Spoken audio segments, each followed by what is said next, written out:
Live from the parking lot. That's as much as Lon moves. I'm getting some exercise done. Whoa. Whew. Ha. Okay. I'm a little out of breath here. Anyway. Yes, we're only about a half an hour late this morning. We are routinely, it just seems like old times. It's going to be 140 degrees in Sacramento. It's not cold. I do not complain about hot weather. No, we don't. We're pretty good at surviving it. It's just... when it gets below 70, we're not good anymore. We complain, believe me. Old folks just don't like the cold. No, so, and we're not going to get too much cold today anyway. So we're only going to get one day older too. And a deeper... Well, yes, it's October 1st. Speaking of deeper in debt, all your bills are due today, or lots of them. Yes. Well, some of them. I propose that we all declare jubilee. Now, jubilee is more than a country western show, like Barnyard Jubilee. Okay. Jubilee is every 50 years when all the debts are forgiven. That would help the economy. That's in the Bible. So if you believe in the Bible, declare Jubilee and just fuck the landlord, okay? Excuse me. I was being... It's more like the banks, but... Well, we were on the Hermit Monday Night Magic class. Lon did a masterful class last night on the Hermit, totally prepared, with special effects of slides on the living room wall. And both people that attended class really enjoyed that. Yes, so... But we do class whether anyone shows up or not. It's just I don't think that it's just I think most people in Sacramento don't feel sorry for us enough to show up very much. But anyway, we do it, and we're going to plow through the trump cards. We did the Hermit last night. And you had some very interesting observations. Let's see here. I'm going to turn it on me. What? You had some interesting observations about the Hermit. Well, we're reading in the Book of Thoth. He reminds us about the myth of Persephone being dragged down to Hades, to hell by Hades, and eating a pomegranate seed, and then Mercury comes to rescue her and take her back up, and then the earth starts to bloom again. You all know that story anyway. But it's really, and the myth is about the seed that she swallows, and that seed is the same thing that the Hermit carries. It's the light. It's the light, the spark that comes from the no place and goes to the nowhere. No. The secret seed is the life. Yes, yeah. it's the light. And it's in, well, we're all Persephone. We all carry, and we're all the Hermit. We carry the secret seed with us at all times. And if you just identify with the body, you're not going to remember that you have that secret seed, that light, that you have to share with everyone. You're identifying with your husk. Well, your ego, which keeps you separate from everyone. So, but your secret seed is something that you share with not just everybody, but everything. Yeah. And all of the manifested universe shares that secret seed. So, when you look at that little rat in the eye, you can see the secret seed, or you can see the secret seed when you look at your favorite plant, or when you look in the eyes of your child, you can see the secret seed, or someone you love. But the thing is, don't let that specialness stop you. Don't let, oh, I only like this dog, or I only like that secret seed's only in this one, only that secret seed's in everything. So when you limit yourself with body consciousness and the ego, you keep yourself separate from all of creation and from everybody, and that makes you feel sad. You feel limited. You feel restricted. You feel unhappy. It's much better to Your husk aches. your body aches. And speaking of, and when you get older, this gets a little bit easier because you look in the mirror and you don't recognize yourself anymore. And Well, that's in a strange way a blessing in disguise, because it really isn't. You really aren't that anyway. It seems like it's I keep telling you. It's initially a depressing thing. Believe me. But then you get to think, well, have I not been trying to convince myself of this since I was 20, that I'm not the body? And then now you've gotten all the help of the material universe. It's come to your aid to tell you, look, what is that in there? That's not really you. Oh yeah, that's right. Anyway, so the thing is to share the light of your secret seed with everyone, and accept while you're doing that, you realize that it's not just equal. Everything is exactly the same. You can't tell if it's going from you or coming from you. It comes back at the same time. And where this all leads to is, all of a sudden, when you unite yourselves with the many, you realize that you've united yourself with the one. By accident, it's happened. So. And this is the way to world peace. It's as simple as it's always something. Simple as that. I have this message. The only thing you ask of your children is to do something for world peace. Now that can be designing shoes. It doesn't matter what, writing a book. That's a good start. Yeah. As long as it has, will contribute to world peace in your own way, go for it. So, and because if the outer and the inner need to be united. So. Okay, I've had enough. I know I had other things to say, but I can't quite remember what they were. Because it was a long time ago, and I've been in a cold store, and now I'm hot, so. And you're going back into another cold store right now. So well, thank you very much for that. I'm sure Lon has something to say. Oh, yeah, I'm going to change the subject completely. Really? Yes, I'm going to... I'm going to stay and listen then. Go switch it. Yes. Switch it and I'll comment. Well, you just run along now. That's right there. You just run along. Say goodbye. Say goodnight, Gracie. Good night, Gracie. Okay. I'm going to turn it back on me without turning it off. There we go. Yeah, actually, I extra enjoyed yesterday's Monday Night Magic class.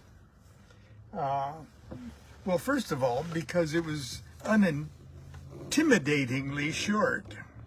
And second of all, I'm going to interject. Taryn sang us some Yiddish lullabies at the end of class. We got... I mean, where do you get that? Yiddish lullabies. And they were beautiful. He has a lovely voice, too. And it made the whole... the whole thing worth it. Thank you, Taryn. Yes. Okay. Now I won't. Okay. I won't intimidate you further with comments. All I right. won't heckle with the rabble. And I thank you very much for not ridiculing me. Well, you can. Your class was masterful with special effects of slides on the living room wall. Did you not believe that? Some of them moved. And we played a very obscene. You played? I'm not taking any credit for that. The Daily Show did a thing on No, don't go there. on the secret seed. Just Google Daily Show's secret seed. You'll find it. Anyway, I know I shamelessly self-promote a lot, and my good friends at Llewellyn were kind enough and to take a chance at publishing my novel, not my textbook, not my essays, not my biography or anything, but my novel. An Accidental Christ. Now, I want them to think that it was worth their gamble to publish a novel by an occult author. Okay, but they did, and they printed it up beautifully, and it's an expanded version of a book that I wrote back in 2005. I partially wrote it, and I worked really hard on it. And to tell you the truth, I wish it was selling enough to encourage them to keep it in print and republish. Now, Constance is making her way back here. And so I told Constance, you are the most beautiful. Oh, is this mine? It's my pink neck. It's frozen, okay? It's a frozen.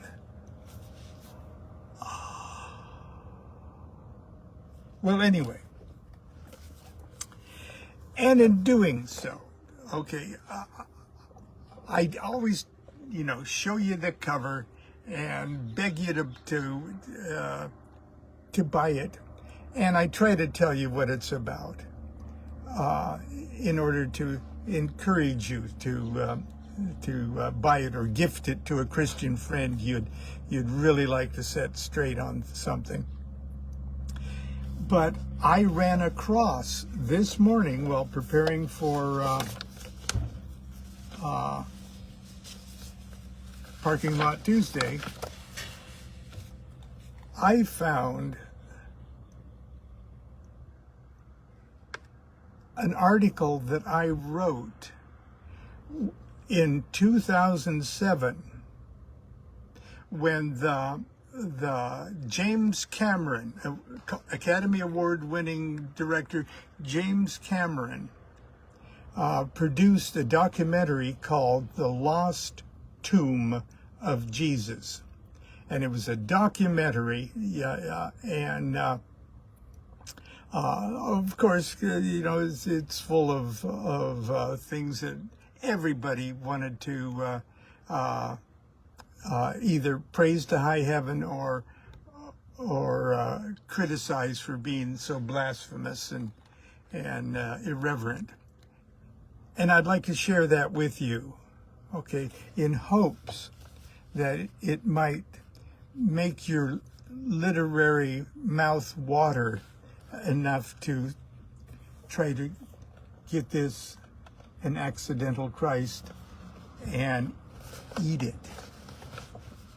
If you don't read it, you can eat it, okay? Here's what I said. And here's kind of what it's about, okay? I viewed with great interest the Emmy winner, Simka Jakobovich's, and Oscar winner James Cameron's documentary film, The Lost Tomb of Jesus. I also watched the televised panel discussion moderated by Ted Koppel that followed the 2-hour Discovery Channel special. Now, I drew the characters, plot, and setting of An Accidental Christ primarily from the 4 gospel narratives, familiar to Christians all around the world. But I painted the story against the backdrop of what historical research indicates were the cultural and political realities of first century Palestine. Needless to say, I wanted to be as faithful as possible to history and to the gospel narrative. However, I intentionally created An Accidental Christ as a work of fiction so that I might be free to let my imagination run wild. I had no idea at the time that many of the elements of my story that sprang full-formed and Minerva-like from my brain were in fact historically credible. Several of the most important rudiments of my story are the same issues raised by the documentary The Lost Tomb of Jesus. The social standing of Jesus and his family, his life and death as a teacher, firmly within the Jewish tradition, and his relationship with the character that we've been used to calling Mary Magdalene, or Mary of Magdala. Okay, and Mary in the gospel narrative and in the documentary, the sister of Martha and Lazarus. But I get ahead of myself. Unfortunately, most critics have been reduced to ridiculing the film's use of dramatic recreations and subjective assumptions based on church traditions. In fact, many of the film's detractors began vocalizing their protests against it several days before it was broadcast. If you don't like the message, make fun of the box it came in. Seems to be the order of the day.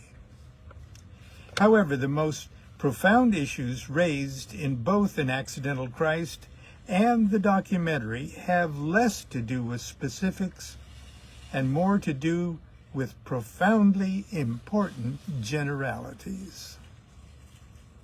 One of the most fundamental and important of these concerns is the social status of Jesus and his family, and his role in the politics of the day.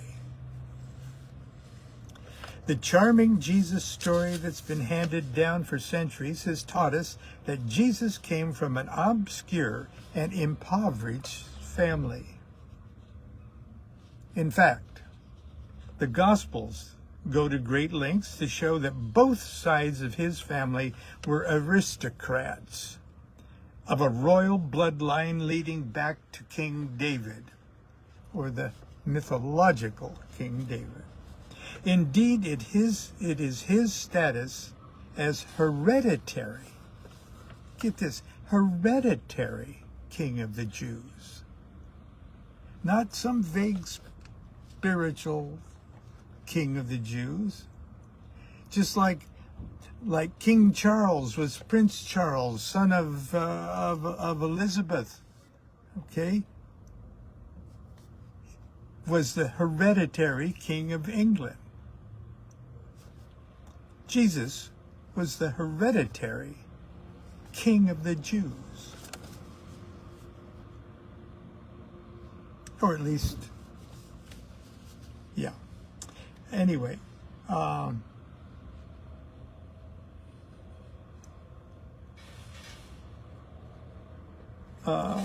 aristocrats of royal bloodline leading back to King David. Indeed, it is his status as hereditary King of the Jews and claimant to the throne of Israel that first earned Jesus the title Messiah.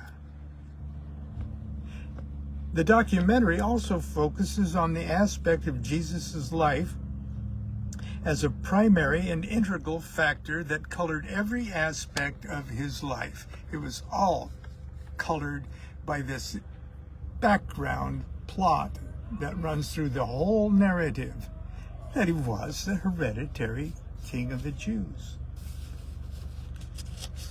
In a very uncomfortable place and time to be the hereditary king of the Jews. Okay.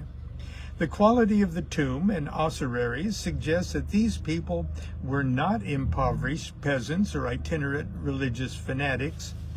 They were individuals of status and means. Whether or not this ultimately proves to be the tomb of Jesus, its appearance is completely in line with what we should expect from such a tomb. Once we realize that Jesus was born to a wealthy and noble family, we're compelled to reconsider the gospel narrative not only from a perspective of mysticism and revelation, but also from the realities of local politics of the time, which is part of the fun and interesting story told in An Accidental Christ. Another important idea raised in the film concerns the possibility that Jesus was married. Possibility. Look. And specifically to Mary, the sister of Martha and Lazarus. Although in An Accidental Christ, I do not go so far as to chronicle their marriage, I clearly show the two to be lovers, and in all likelihood would marry.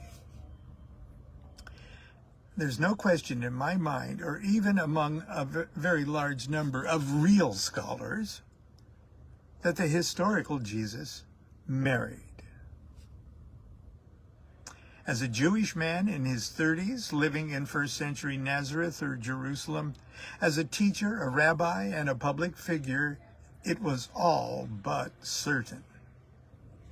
Unless he was a cripple, a leper, or obviously mentally ill, Jesus most certainly would have been married.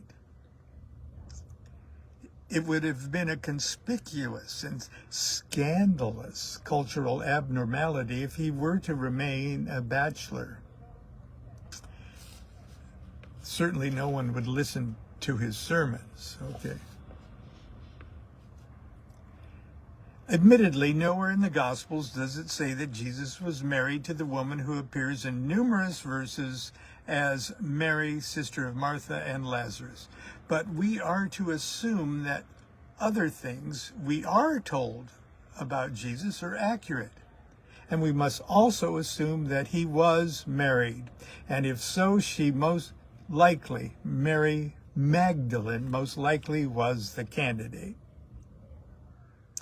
As wife of the King of the Jews, she most certainly would have been buried with her husband. And that's part of the documentary, The Tomb of Jesus. He's buried with his wife.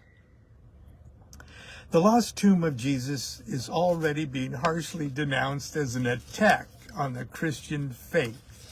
Duh. Whether or not the tomb contains what its proponents claim is a fascinating historical challenge. My first reaction to the news was that many Christians would no doubt rush to assert that this might very well be the tomb of the historical Jesus. With so many books and preachers of various faiths, science among them, now denouncing religion wholesale, even claiming that the entire gospel story is a fabrication and no such person as Jesus ever existed, one might expect Christendom to embrace this discovery, to shout to the world, "Hell yes, he lived. Here's the proof. He lies here with both his family and his disciples, just as they're named in the Gospels." Instead, Christians have rushed to condemn the tomb story and condemn it in the harshest terms without even bothering to examine its merits. Why? Because there's something else at work here. Something cultural or psychological, not historical. The idea of Jesus as God made flesh is fundamental to Christian thinking. But centuries of church teachings have emphasized his divine aspects to the extent that we can no longer picture Jesus as a normal human being. And that is also what I've really tried to do in my little goofy novel, An Accidental Christ. The Bible tells us that he needed to eat and sleep, and he grew tired like other men, and that he suffered the agonies of his crucifixion. Indeed, without this sense of humanity, Jesus' sufferings are an illusion, a cruel farce, and God's sacrifice of his only Son is nothing more than an empty drama. Thus, the core of Christian doctrine must acknowledge a Jesus of flesh and bones, a man who lived and bred, who urinated and defecated just as surely as he preached the word and healed the sick. Yet somehow the reality of such a flesh and blood Jesus has become unthinkably abhorrent to millions of people all over the world. It's almost as if Christian critics are confessing we're quite content with the lovable Disney-style story of Jesus that has been sanitized and sweetened over the centuries. We don't want a Jesus soiled by history, or for that matter, any rational thought about the story. We only want the Jesus of our dreams. I'm sorry, to ignore the empirical history that's behind the scriptures is to invite their misuse by social and political entities that are always ready to incite fear and hatred between peoples in order to serve their own interests. As the violence spawned by religious fundamentalism demonstrates to us today, when a group of people surrenders their intelligence, their common sense, and their rationality to blindly accept inflexible religious dogmas, they become easy prey to political manipulation. I believe that the greatest evil in the world today is religion, used for political ends. For the sake of the life on this planet, it must stop. Regardless of its ultimate accuracy, I also believe that the lost tomb of Jesus and an accidental Christ can help those whose minds, and I dare say its souls, are trapped in this narrow and childish view of spirituality, to help them wake up. Books including inspirational novels, I'll call it, such as An Accidental Christ, can help people open their eyes, reactivate their God-given powers of reason, and become spiritual grown-ups. To me, a sensible and universal understanding of the historical Jesus could very well represent the true second coming of Christ. A revelation of rationality that, once grasped by enough people on our planet, could start to free humanity from the horrors of religious strife. Perhaps once an entire generation is liberated from an irrational religious mindset that obliges us to abandon our powers of rational thought, it's only a matter of time before we are liberated from the irrational cultural mindset that prevents us from realizing the fundamental universal brotherhood, sisterhood, familyhood of humanity. This second coming would indeed be an event of biblical proportions. The promised gift of peace on earth from the Prince of Peace.